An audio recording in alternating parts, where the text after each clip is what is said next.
Okay, hi everybody. I'm here today with John Klar, and he's a farmer and out of the U.S. And because Canadians are facing before the Senate right now a very important bill that attacks agriculture head on, and that looks at expropriation, changing land use, and a whole host of other things, I thought I would get John's reaction. And so I'm really happy to have him here. He's does a lot of work in this area and he is a farmer. And I'm going to let him tell you about himself. So before we jump into today's topic.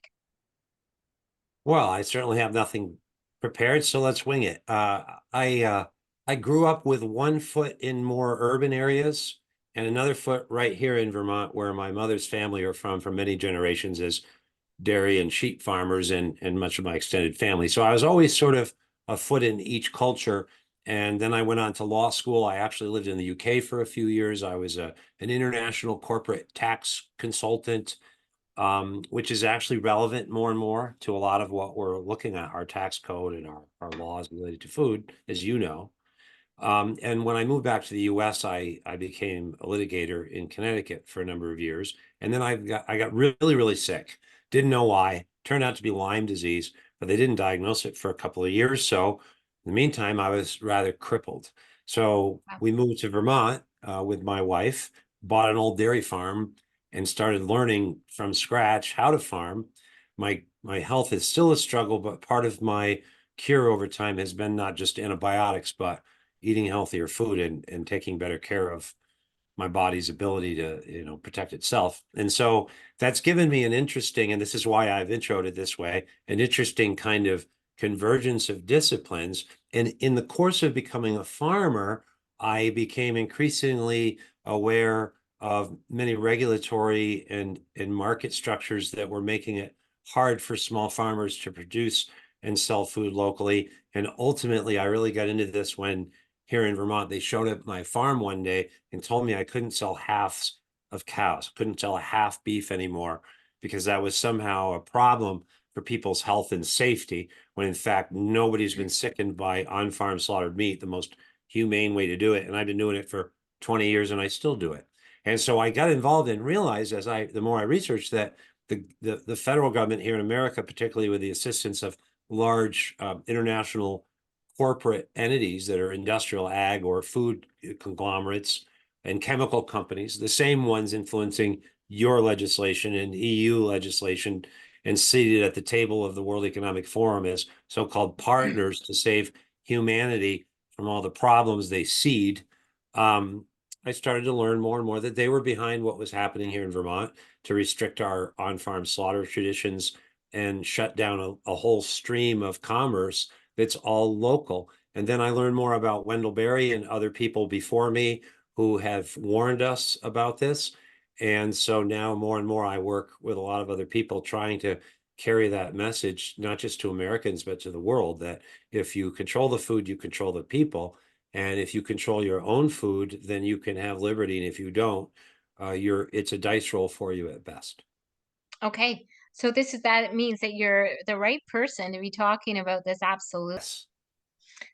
Okay, so one of the most important contexts is that now agriculture in pandemic are getting closer and closer, and that we are seeing the excuse of managing pandemics to be able to manage your agricultural industry, our access to food, our ability to get food. And it's a very, very tenuous relationship. So when I looked at our Pandemic Preparedness Act in Canada, um, it basically mentions, the Ministry of the Environment, the Ministry of Agriculture, and anything that could be a possible risk of a pandemic is something they get to govern. And like you said, they go into One Health, right? And so One Health is plant, animal, ecosystem, it, I forget humans and government interface, your welfare interface.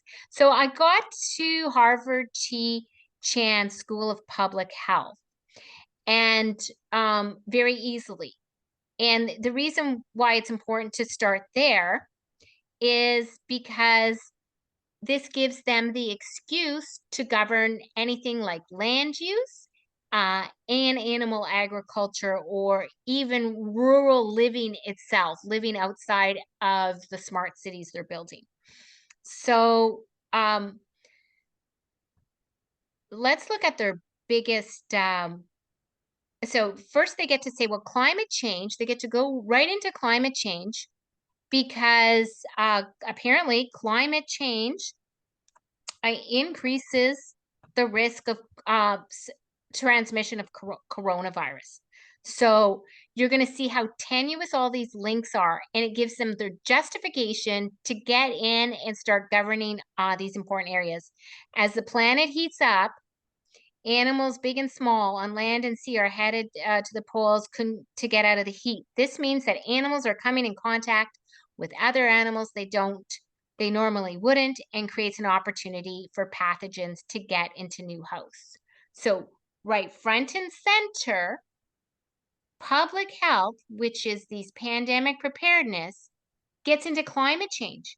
So the way when we look at the act afterwards, we're going to see that any risk whatsoever, anything that increases the risk whatsoever, they get to govern. So, okay, they're, animals migrate because of climate change. All of a sudden they get to regulate climate change because, hey, the root causes of climate change also increase pandemics, deforestation, okay, which occurs mostly for agricultural purposes. So when we look at the act, you're going to see that it mentions changing land use planning because of deforestation. So we know that public health, this is Harvard, is kind of going after agricultural through reducing pandemics. And so here's their tenuous logic. So okay, climate change increases the risk of pandemics. Deforestation, which occurs mostly for agricultural purposes, is the largest cause of habitat loss worldwide. Loss of habitat forces animals to migrate and potentially contact other animals or people and share germs. Large livestock farms can also serve as a source of spillover of infection from animal to people. Less demand for animal meat and more sustainable animal husbandry. Well, that would be nice, but I think they're going after meat altogether based on the act that I read. Could decrease emerging infectious disease and lower greenhouse gas emissions. So it's all a big circular logic. And then, does air pollution increase the risk of getting coronavirus or make symptoms worse? So this is how they get, your cars. They get to regulate cars and emissions, and you need diesel tractors, right, to do your agriculture. They get to, because of these tenuous connections, that people with coronavirus die more easily in polluted areas. So they get to regulate that. And warmer weather, will that slow the spread of coronavirus? How likely are we to see infectious disease spread as a result of climate change? Why are emerging infectious diseases on the rise? And what actions we can take to prevent future pandemics? So here they go, well, what are we going to do? Prevent deforestation, which we just saw, they lay at the feet of agriculture. So this can be a way to get you off of your farms. They can help stem biodiversity loss as well as slow animal migrations that can increase the risk of infectious disease spread. Nowhere in here do they talk about level 1, 2, 3, or 4 biolabs. Nowhere in here do they talk about, the idea of gain of function research. The only thing they talk really about is all the oblique ways of rural living can possibly lead to climate change, deforestation, and therefore pandemics.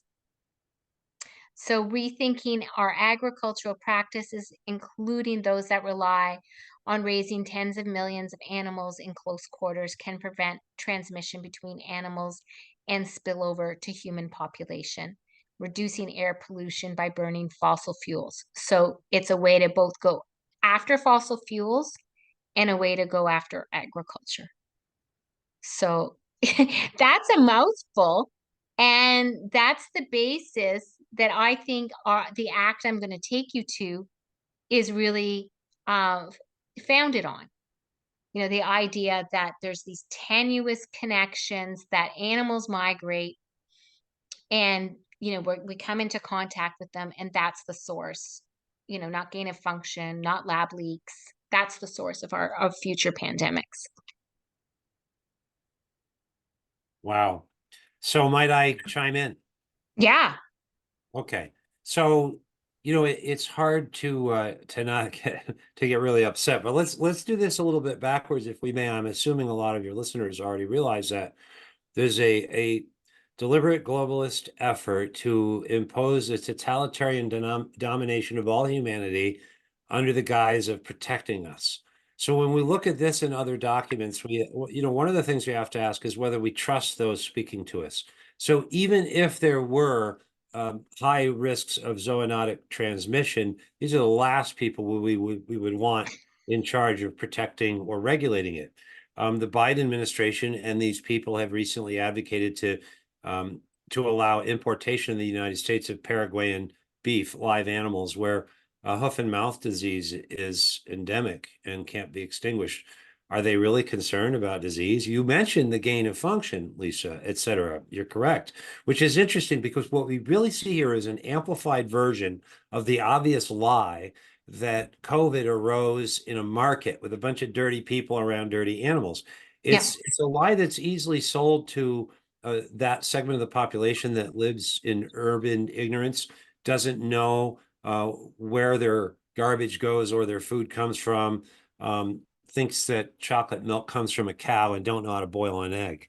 So I don't Yeah. mean to be dismissive, but this is our job, is to educate people. So that's Yeah. why I'm going to take a snippet of this with your permission. Is this all right? 100%. Yeah. I'm going to show you why this is a lie. And I'm going to show you using something that you repeated that I had already written down as soon as you popped up this document so that I can still read it from my notepad because it's not on your screen now. And it says this: root causes of climate change also increase the risk of pandemics. The end of that paragraph, by the way, says it may change things. It's circuitous logic. Yeah. All logic leads to humans giving up every aspect of their life. If you look at the WHO, other Mm-hmm. other non-elected entities that have sort of self-appropriated them to themselves a cult-like religiosity to save the world, not just Bill Gates and Schwab, but the whole cabal of Yeah. Kerrys and Gores and the usual suspects. And these are people who often live in sort of conspicuous consumption of their own with jets and other things. And that should be a little bit of a sign. This isn't even cultural Marxism. I mean, that's the veil for a lot of it, because you'll see it also about equity. Equity is woven through. We have to transfer wealth between, from rich nations to developing nations, all a global moral new reboot for the nation and the world. Now, let's look at this language for a minute about what they're saying about animals. First Yeah. of all, it's just false. So let's go for full circle. Let's come back to agriculture for a minute. Now, let's say I'm tearing down the Amazonian rainforests, which apparently are really worse than paving over areas for new strip malls or factories, because we're spending trillions on factories to build renewable energy products that create PFAs and chemicals that destroy the planet, cause a lot of harm to human health, and are not pandemics. By the way, we haven't had a pandemic, a real one, other than this human created one, in over 100 years. The whole thing is Orwellian fear mongering. But let's look at the science on this, because there are risks of zoonotic spread. And the more the more bizarre we use industrial practices, by the way, and pump animals full of antibiotics, the more we're actually creating a breeding ground for these very things.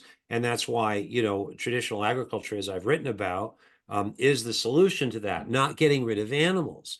And so when you look, let's take an example, the Amazon. So the Amazonian rainforest, let's say it's true for a minute, they're taking down trees, and they're putting livestock in, livestock that sequester carbon. If climate is what's driving the disease, actually putting more cows onto the land is a counter to climate, not the way they go in their circuitous logic, but actually going back to the land and having more animals. If you get rid of cows, as I think you know, you don't just lose that terrible methane gas that's just destroying the whole world, Bessie the cow.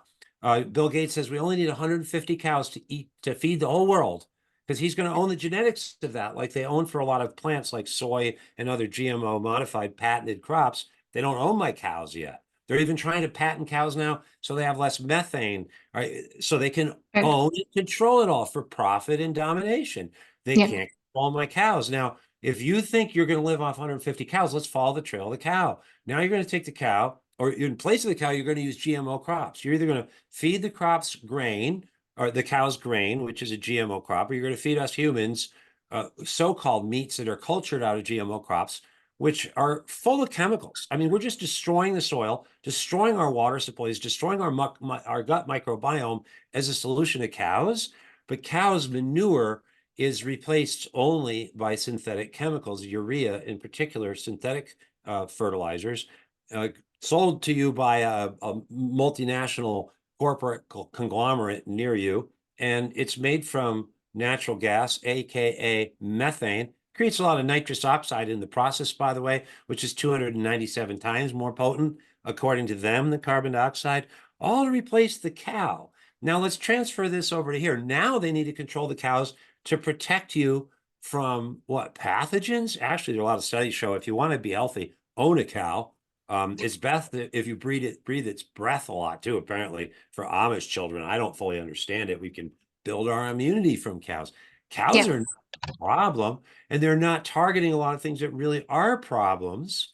And it's kind of a watch the birdie distraction. And then the next thing is, which you're going to tell me about now, I think, is legislation at the highest levels of government saying that we have to take control of the food and have more industrial food to save the planet from climate change and disease. We have to have more chemicals, fewer cows, more processed food, more consolidation in these industries. Gee, who's at the table? Right, the stakeholders. And The stakeholders. it's your steak for dinner they're holding. Yeah.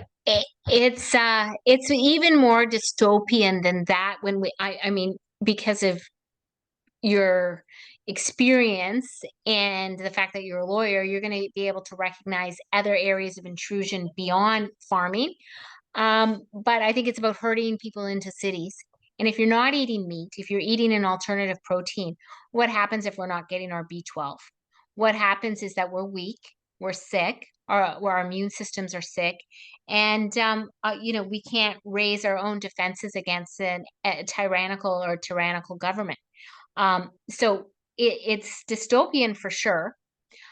Just to give you a little background about this bill, I had written every MP about the WHO international health regulations and treaty back in October of 2022. I got a response in June of 20. I got a response in October of 2022 from the author of this bill. Or is he an author, or is he just put it forth? His name is Erskine Smith. And he told me to look at his podcast on conspiracy theories. So imagine, while I was concerned about the WHO's international health regulations and pandemic treaty, he was domesticating it in the way of a bill and told me that it was a conspiracy theory, uh, that I should look into that, look into conspiracy theories and not get worried. So it's passed our House. It's had 3 readings, um, and it's on its way to the Senate. It's had 1 reading at the Senate, and I'm hoping to get enough traction on this bill internationally and domestically that there is a deluge of people that write our Senate. Even from your own readership, I would love it. I know that the Canadian truckers started a movement for freedom that has moved internationally. And so I always think that freedom in one country can help another member of another country, and that in that sense we're global citizens. In that sense, we're all pushing against these oligarchs. that are owning our society. So this is billed as a Pandemic Prevention and Preparedness Act. Okay. So you would think, oh, well, it's going to look at those labs. It's going to look at gain of function research. It's going to, look at the conflicts of interest that are present between the NGOs. Oops, I'll have to go faster. It says I have to upgrade. May have to upgrade. So let's see. Yeah, it says it's a One Health approach, which means, again, that means they can govern anything because it's animal, plant, human, ecosystem health, and welfare interface. So the breadth of this is massive. And again, oh, they want to identify the key drivers of pandemic risk. Well, we already saw what Harvard says are the key drivers of pandemic risk. And um, provide for training programs, including collaborative activities with other levels of government. What I've discovered, John, when New Zealand has passed similar legislation, they have also drafted their plan. Their plan now involves um, the police assisting the chief medical officer of health or any of their employees with any of the following functions. The following functions include seizing places, persons, animals, things. Okay? So, where are they going with this type of legislation? The ability to quarantine and seize places. What is that? Animals. Those are farms, right? Those are maybe your pets. Um, things, right? Your tractors, what is it? And persons. And then it allows the police to assist the chief medical officer health and um, any of his minions or her minions with the function of administering preventative treatments, right? So that's vaccines. So you're quarantined, you can't get out until the police help vaccinate you by force. So it's really dystopic in terms of where this goes. And then I'm just going to scroll down. There's a lot of stuff in here that that is really important, but I'm going to go right to the after consultation with the Ministry of Agriculture. This is straight out going after agriculture and agri-foods. The Ministry of Industry and provincial governments provide measures for. So, reduce the risk of antimicrobial resistance. That's probably the only logical thing in that draft. Regulate commercial activities that can contribute to pandemic risk. Let's stop there. We saw that climate change can contribute to pandemic risk, deforestation can. So right here, they get to govern it's the Ministry of Industry. They get to govern anything that can contribute to pandemic risk. And it doesn't say by how much.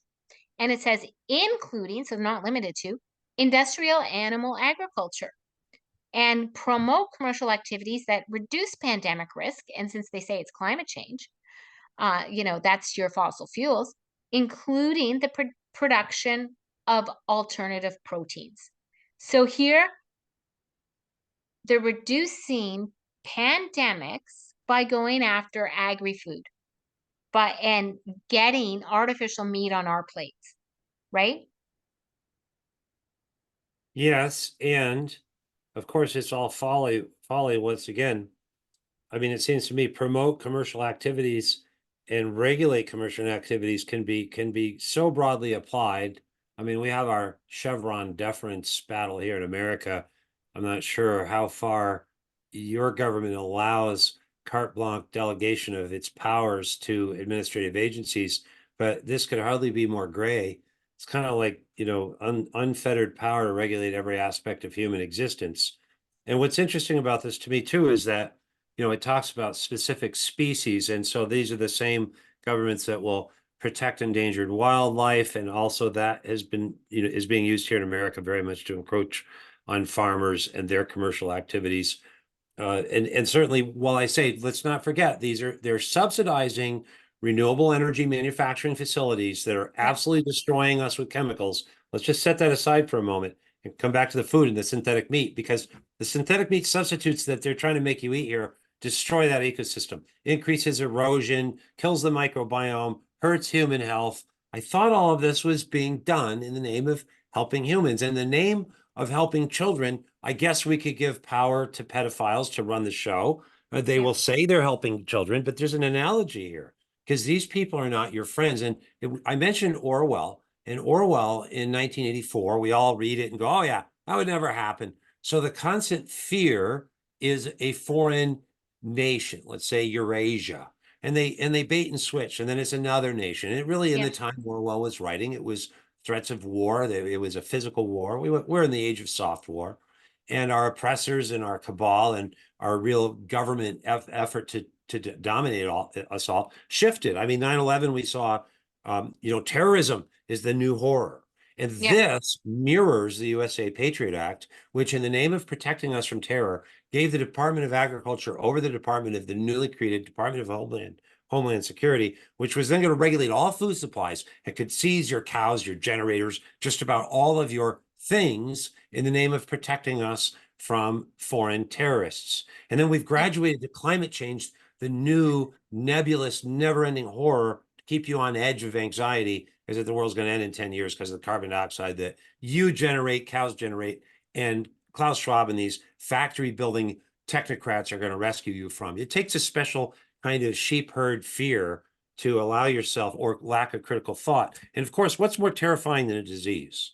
So yeah, here we are at the pinnacle of yeah, we've probed and found the way to make people afraid so they will give us power over everything. And I find it interesting that there's mission creep in these things. They don't prioritize. If you look, they bait and switch, and they'll mix in public health. Teaching children how to have sex at the age of 4 is comprehensive sex education. It's under the World Health Organization as a necessary thing to teach children to protect human health, to protect women from exploitation. And you, as a lawyer, and maybe your listeners will pick up on this in One Health, you've listed the things that they include in One Health. And so while there's a certain biological argument to be made that plants and animals and humans are indeed interconnected, and we should be aware of that from a biological perspective, legally, they are blurring the nuanced distinctions between an historical preference for human life over other. And so how far will they go to compromise human health to improve the habitat for some species of rare plant? You know, yeah. how Very far will far. Yeah, Yeah, I and would. how far are they going already? Because here Yeah, in Vermont and elsewhere, where they're driving up the cost of heat and electricity and the cost of living for people, the poorest of people, because it's so regressive, because they pass this on in taxes to poor people in regressive taxes at the pump, et cetera. Their answer is yeah. always, we're helping the poor people. Well, No, there's a lot of economic issues here that increase inflation. And I don't know if I can find it readily available, but there is the equity issue, global equity in here. So, um, if you have yeah, global equity and then you have to print your money to send it abroad, and then you have domestic inflation, and these are further issues. So they're going after meat, and they're not going to stop and at the industrial animal agriculture. They want to phase out commercial activities that disproportionately contribute. Well, how much do they materially contribute? No, there's no, to pandemic risk, including activities that involve high risk species. So, as a high risk species, your cow, obviously that's how they define it. It's also humans, if you think of it. And only Satanism really, as a philosophy, takes humans and puts plants, animals, things, places, and your you know government relationship and puts them all on par, right? Only a view that man is equivalent to a cat, to a wild bird, really allows them to get this far. In my view, a one health approach is pure Satanism.